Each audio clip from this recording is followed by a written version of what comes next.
अब तक तो आपने ये सुन ही लिया होगा कि PCOS का नाम चेंज करके PMOS कर दिया गया है। बहुत सारे सालों से इस पे रिसर्च चल रही थी। PCOS नाम 18वीं सदी में कॉइन्ड टर्म है। PCOS का फुल फॉर्म है पॉलीसिस्टिक ओवेरियन सिंड्रोम। इसका मतलब था, या इससे बहुत सारे पेशेंट्स कंफ्यूज होते थे कि उनकी ओवरी में बहुत सारी सिस्ट हैं, बट ये एक मिसनोमर है। PCOS में हमारी ओवरी में सिस्ट नहीं होती एंड थैंकफुली इसीलिए कंसेंसस ने आज PCOS टर्म चेंज करके PMOS कर दिया है। PMOS का फुल फॉर्म है poly endocrine metabolic ovarian syndrome. ये सच है कि अगर किसी लेडी को पॉलीसिस्टिक ओवरीज की समस्या होती है तो सिस्ट ना होके उनके शरीर में बहुत सारे हार्मोन्स का इम्बैलेंस होता है, जिससे बहुत सारे मेटाबॉलिक रीजंस और मेटाबॉलिक सिंड्रोम्स आने लगते हैं। So friends, I am Dr. Prachi Binara. I am a consultant at Birla Fertility and IVF Gurgaon. In today's video, understand what lifestyle changes are essential to control symptoms of PMOS. So friends, सबसे पहले समझते हैं PCOS या PMOS में symptoms कैसे आते हैं। PMOS का most common symptoms है irregular periods। कभी कभी महिलाओं को 35 डेज, 40 डेज, कभी कभी 2-2 महीने तक पीरियड्स नहीं आते। इरेगुलर पीरियड्स की वजह से उनको कंसीव करने में प्रॉब्लम होती है और कई बार अपनी साइकिल को कैलेंडर मेंटेन करने में भी बहुत प्रॉब्लम होती है। इरेगुलर पीरियड्स का रीजन है ओव्यूलेशन में इशू। जब हमारी ओवरी में बहुत सारे अंडे होते हैं तो सारे अंडे आपस में कंपटीशन करते हैं और कोई भी अंडा सही टाइम पे मैच्योर नहीं हो पाता। इसीलिए PCOS में ovulation is a problem and hence cycles irregular हो जाती हैं। हार्मोनल इम्बैलेंस की वजह से acne, facial hair, male pattern baldness जैसी समस्याएं भी आने लगती हैं। और बहुत सारे एंडोक्राइन डिसऑर्डर्स हैं, जैसे high risk two diabetes, sleep apnoea. ये सब भी पॉलीसिस्टिक ओवरीज के साथ सेम पैकेज में आपको परेशान कर सकती हैं। So let's understand what changes should we make in our lifestyle to control PCOS or to control the symptoms of PCOS. सबसे इम्पोर्टेंट चेंज है बैलेंस डाइट। आपने सुना होगा PCOS है, कार्ब्स मत खाओ और ढेर सारी एक्सरसाइज करो। It's not that simple.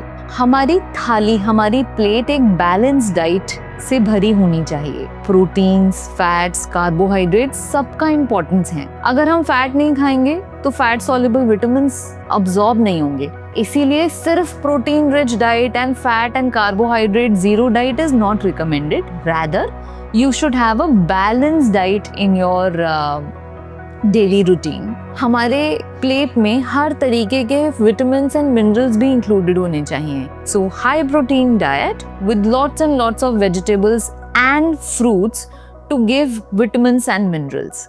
जरूरी है वेट लॉस करना, बट क्रैश डाइट या भूखा रहना 12-12, 13-13, 14-14 घंटे तक ना खाना इज नॉट एसेंशियल। तो अपने आप को सफर मत कराइए। इम्पॉर्टेंट है सही तरीके का खाना खाएं। सेकेंड वेरी इंपॉर्टेंट चीज जो है वो है एक्सरसाइज। अब हमें क्या लगता है, हमें PCOS है, हम कार्डियो कर लेते हैं, वेट लॉस हो जाएगा और हमारी साइकिल्स रेगुलेट हो जाएंगी। ऐसा ठीक नहीं है। Cardio is very important, it is very important for weight loss, but at the same time specially for lean PCOS strength training is equally important. तो अपना वीक आप इस तरीके से डिवाइड कर सकते हैं, 2 दिन स्ट्रेंथ ट्रेनिंग और 3 से 4 दिन cardio. This will help you reduce and maintain your weight and help in controlling the symptoms of PCOS। तीसरी बहुत इंपॉर्टेंट चीज है स्ट्रेस मैनेजमेंट। हम सब आजकल की दुनिया में या तो पूरे दिन चेयर टेबल पे बैठ के अपना ऑफिस का काम करते रहते हैं, या अपने स्ट्रेस को ओवरकम करने के लिए शॉपिंग करते हैं, खूब सारा खाना खाते हैं, या फिर अल्कोहल या अनफॉर्चुनेटली स्मोकिंग जैसी चीज़ों का यूज़ करने लगते हैं। सो फ्रेंड्स, स्ट्रेस मैनेजमेंट बहुत ज़रूरी है। स्ट्रेस को मैनेज करने के लिए आप अपने तरीके निकाल सकते हैं। Meditation, yoga, talking to friends can help in reduce stress. चौथी बहुत इंपॉर्टेंट चीज़ है sleep management.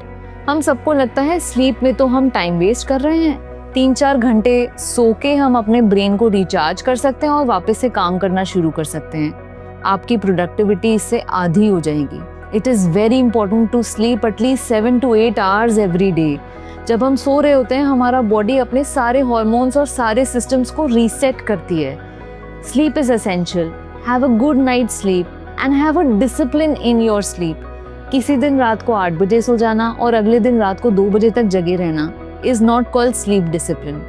Follow sleep discipline to actually control the symptoms of PCOS. So friends, आज हमने बहुत सारी बातें करी, बहुत सारे तरीकों से समझा कैसे हम PCOS के symptoms को control कर सकते हैं। If you are still facing problems, feel happy to consult us.